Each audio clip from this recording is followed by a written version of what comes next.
Zoom point পেজের আরও একটি নতুন ভিডিওতে সবাইকে শুভেচ্ছা এবং স্বাগতম জানাচ্ছি। আজ আমরা চলে এসেছি নতুন একটি মেলার ভিডিও নিয়ে।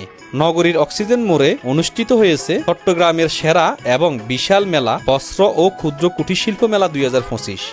এই মেলাটি অক্সিজেন মোড়ে কেডিএস গার্মেন্টসের সামনে বিশাল যে মাটি রয়েছে সেখানেই অনুষ্ঠিত হয়েছে। মেলায় প্রবেশ ফি নির্ধারণ করা হয়েছে 10 টাকা। 10ই জানুয়ারি অনুষ্ঠিত হওয়া এই মেলাটি চলবে আগামী 10ই ফেব্রুয়ারি পর্যন্ত। মেলাটিকে প্রাণবন্ত ও সফল করতে মেলা কর্তৃপক্ষ মেলাটিকে খুব সুন্দর করে সাজিয়েছে। মেলায় দেশি বিদেশি বিভিন্ন স্টলের পাশাপাশি রয়েছে মুখরোচক বিভিন্ন খাবারের দোকান।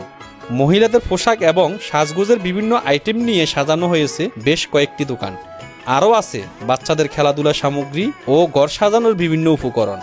ফ্যামিলি বিনোদন ও মেলায় আগত বাচ্চাদেরকে আনন্দ দেওয়ার জন্য এখানে রয়েছে বেশ কিছু রাইড, মেরি গো রাউন্ড, নাগরদোলা, টয় ট্রেন সহ বেশ কিছু রাইড দিয়ে তৈরি করা হয়েছে একটি মিনি শিশু পার্ক। এখানে ওয়াটার রাইডের জন্য তৈরি করা হয়েছে একটি কৃত্রিম লেক। সুইমিং পুলের মতো দেখতে এই কৃত্রিম লেকে বাচ্চাদের জন্য রয়েছে প্লাস্টিক প্যাডেল বোট। তো আপনারা চাইলে পরিবার সহ এই মেলাটি উপভোগ করতে পারেন। ভিডিওটি দেখতে থাকুন, দেখা হবে নতুন কোনো ভিডিও।